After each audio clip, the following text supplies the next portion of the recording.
antes, né? Não, então, não. Mas vai jogar com o Flamengo ainda. É antes, né? Sei. Não precisa nem jogar com o Flamengo, porque o Flamengo tá com um jogo a menos agora. O São Paulo tinha 3 jogos a menos, agora o Flamengo tá com um jogo a menos. Então se o Flamengo ganhar esse jogo a menos dele, baixa pra 4. O Flamengo fica vice-líder. Aí vai jogar com o Flamengo. Se perder o Flamengo, baixa pra 1. E falta muito jogo, né? Falta muito jogo. É que o povo é todo louco, desesperado, né? Tem uma grande chance, mas não é. E também porque tá jogando bem, né? Mas vai pegar em seguida, ó, Corinthians, Grêmio, Flamengo, né? Atlético, Palmeiras.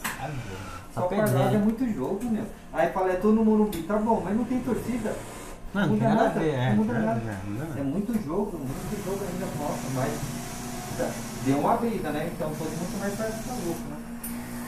Mas vamos esperar. Eu vou fazer minha parte de torcer contra. Lógico, sempre. E domingo torcer pro meu Corinthians ganhar de 1-0. Porque se vocês perderem o Corinthians, não muda nada na vida de vocês, né? Mas se o Corinthians perder domingo, ele tá fudido. Então é melhor deixar o Corinthians ganhar também.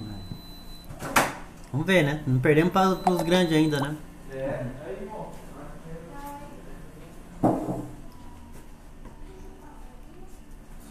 Você participou desse campeonato aí? Paraquedismo? Não.